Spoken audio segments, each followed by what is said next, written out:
everyone to another Ref Brandon and the Todd family YouTube video, wherever you are, whatever you may be doing. Thank you so much for making Ref Brandon and the Todd family part of your day. We always greatly. In just a few short moments, but first, if you jump on here live, make sure you give the video a like, a thumbs up. If you have not yet subscribed, please do so. Helps the channel out tremendously. Only takes about 2 seconds, and it's absolutely free. Hey there, Keveron. I hope you and your family are feeling better. I know you messaged yesterday and said y'all are sick, so hopefully you being on here tonight means y'all are feeling better. And I hate to come on here live with all these college football bowl games going on, but maybe you can watch the bowl game with the TV volume muted and have us on in the background hearing my beautiful, sexy, wonderful voice. But I wanted to come on here live because I'm hoping to get some feedback on tonight's topic. So you have to go live in order to get live feedback. But when there's bowl games, from the time you get home, the time you go to bed, there really ain't no good time to go live. But I've mentioned it 3-4 times here on the channel that I felt bad for college football having to go head-to-head with the NFL last Saturday.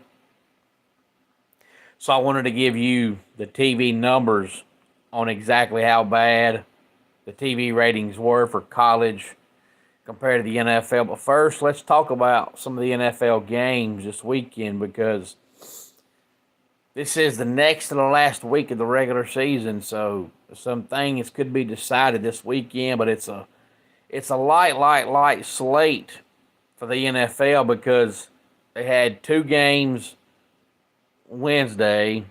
And then if you want to call that game from last night a game, that was absolutely embarrassing. No points were scored in the second half. It was Seattle 6, Chicago 3 at halftime, and that ended up being the final score. So Seattle keeps their slim playoff hopes alive. Hey there. I'm not sure if that's Hefe, ever how it's pronounced. Thank you for being here on this Friday night. So because we had the 2 games Wednesday, that whatever you call that game from last night, and then 3 games tomorrow, and then a game coming up on Monday, the Sunday slate looks a little slack in the NFL. Hey there, Austin. Hey there, 070 Luca. Hey there, you love JB. Glad y'all are all here. How are you, Austin? I am absolutely fantastic.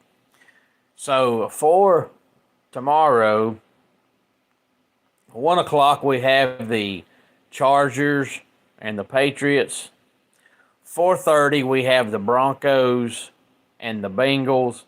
And 8:10, we have the Cardinals and the Rams. Now, as far as the Chargers go, they're pretty much in the playoffs. But, of course, what they do the last 2 games will determine what seeding they get, because they're not going to win the division. So they're going to be a wild card team. The Broncos are just about in the same boat as the Chargers. They should, barring just a collapse the last 2 games and everything going against them, they should be in the playoffs. The Bengals are hanging on by a thread. So if they want to get in, they're going to have to win their last 2 games of the season, including the Bengals tomorrow. The Cardinals got eliminated from the playoffs last week. But, of course, they're playing their division rival, so that game will still be very, very important. I'll watch SmackDown sometime, Austin, but I heard a former player said it again this morning. I've heard this 100 times, but he said it again.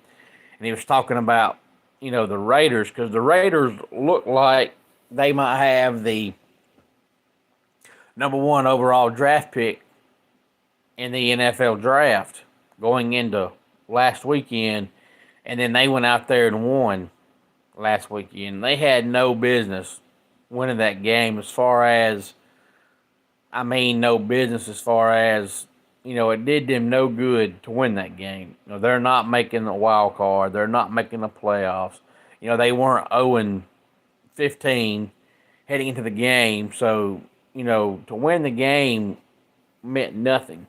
But to lose the game meant they might have the number one overall draft pick, and they went out there and they won. And I bring that up because you have so many people that talk about teams tanking all the time. And I heard a player this morning say, people talk about tanking, and you might hear about it in the locker room. He was a former player. You might hear about it in the locker room Monday through Saturday. But come Sunday, everybody wants to win.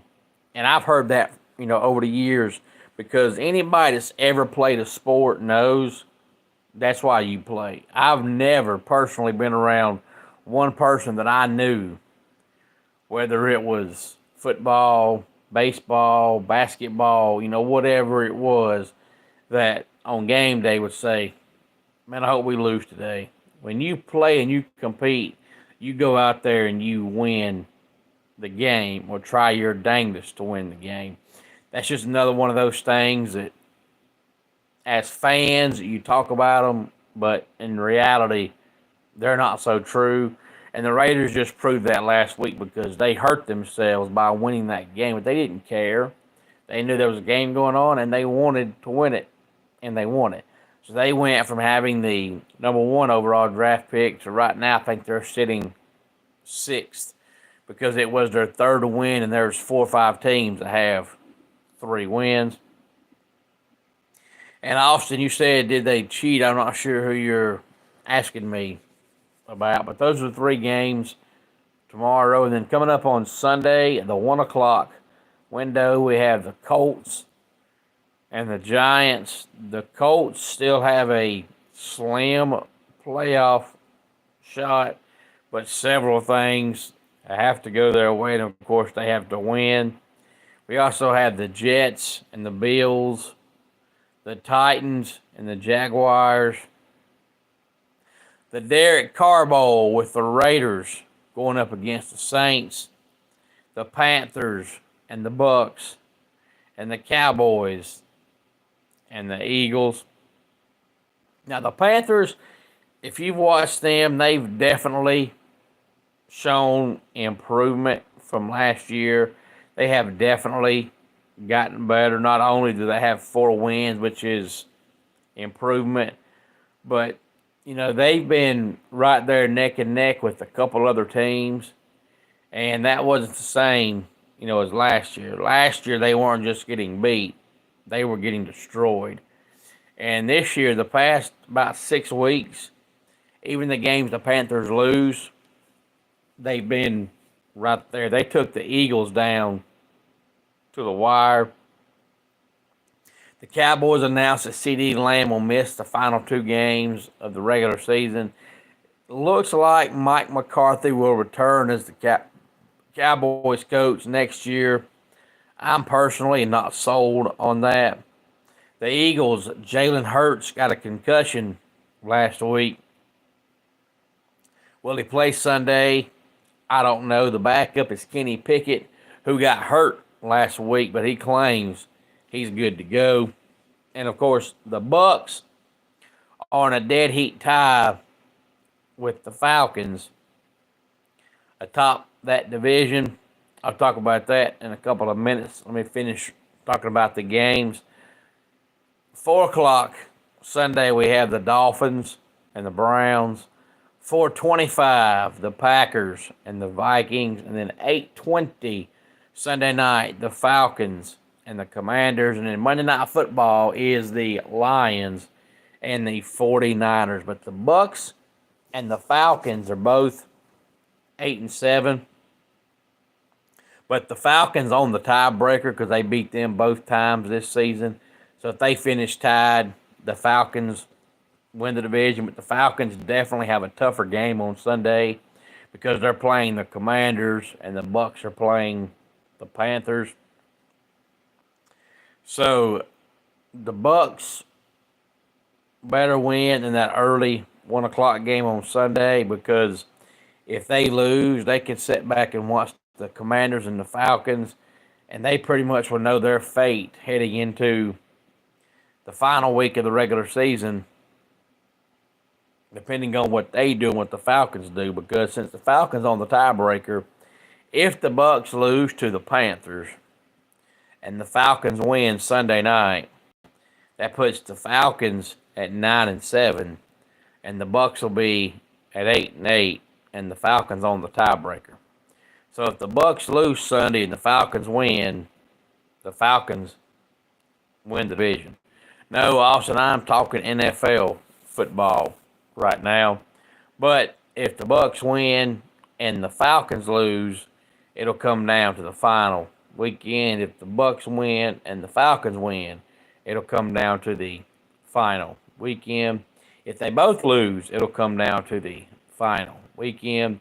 But if the Bucks lose and the Falcons win, the Falcons will wrap up the division.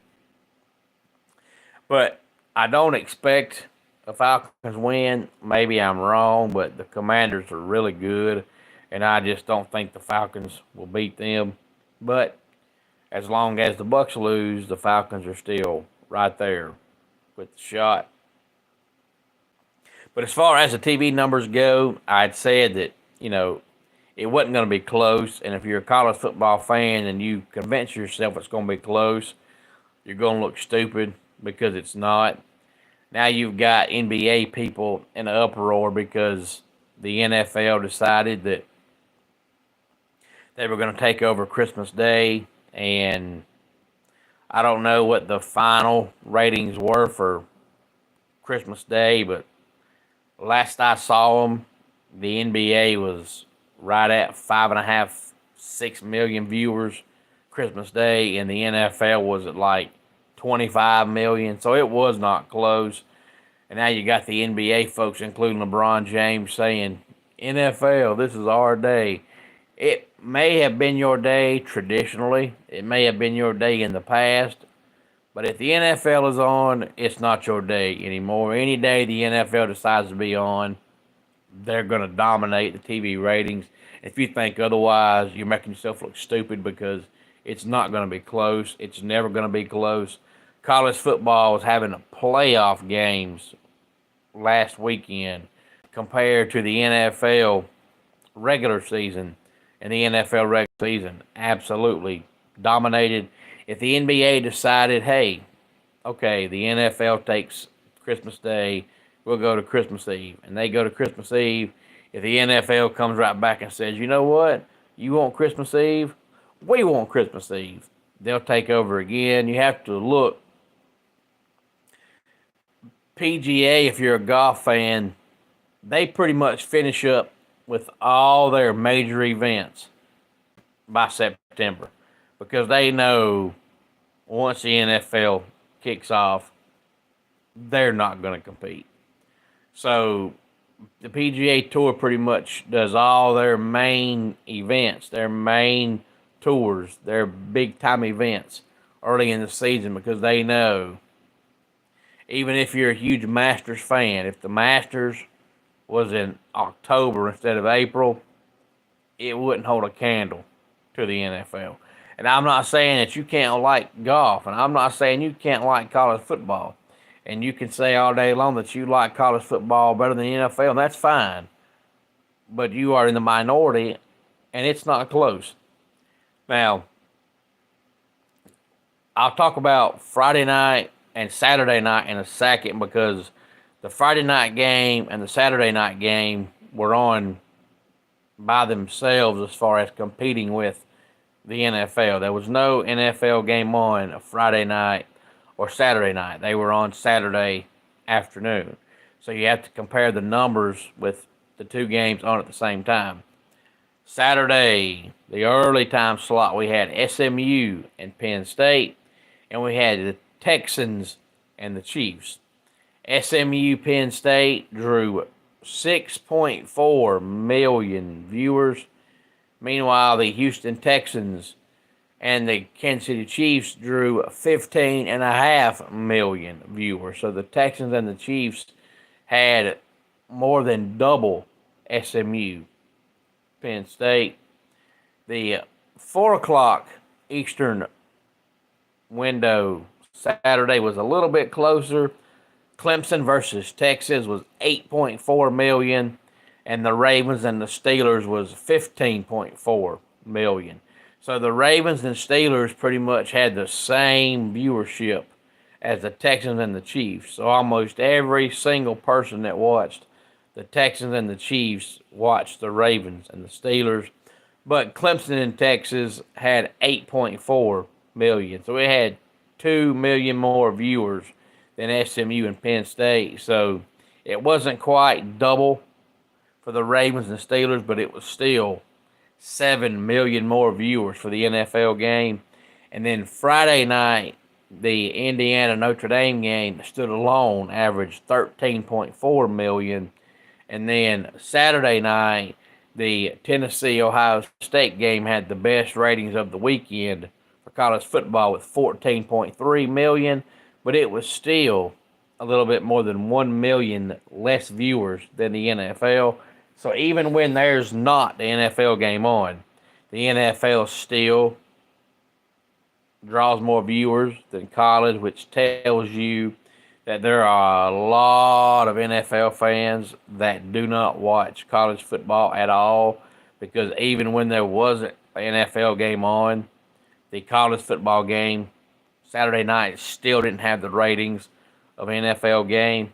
But if you take all 4 college games and do the average for all 4 games, the overall average viewership of the 4 playoff games was 10.6 million, and that was higher than all but 4 games from the regular season. So that tells you that there are a lot of people that just casually watch college football now that it has playoffs. Become playoff time, they watch, because the first round had better ratings than all but 4 games in the regular season. And I expect that to continue as the playoffs go on. But if you ever think that your sport, whatever it is going to compete with the NFL, you might as well go ahead now and tell yourself differently, because it's not going to happen. And you're just going to feel foolish if you convince yourself that they will. And then you see the ratings and they're not going to. And guess what? The NFL games tomorrow will absolutely destroy any bowl game that's played tomorrow, and it won't be close. We'll find out exactly how good the numbers for the college football playoff second round will be this week, because we have 1 game on Tuesday night and 3 games on Wednesday, but there's no NFL Tuesday night or Wednesday. So we'll see how good they do when they're not having to go up against the NFL. But Tennessee and Ohio State was 14.3 million. I have a feeling that Oregon, Ohio State this Wednesday will be close to that, because you have Ohio State, who was in this first game, and this time they're playing Oregon instead of Tennessee. But when you have 2 brand names like that, you're going to have high numbers.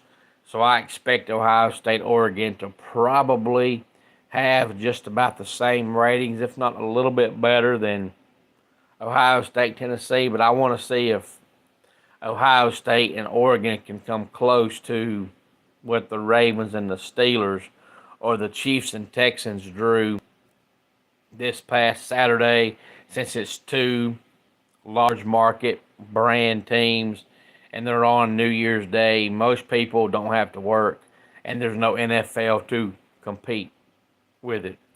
Any thoughts on any of this, please feel free to let me know. Let's go ahead and get our dad joke of the day in here.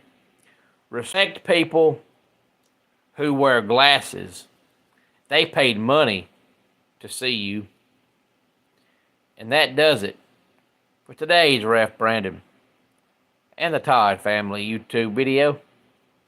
Until next time, it's Ref Brandon saying, just like in pro wrestling, life can be over by the count of 3.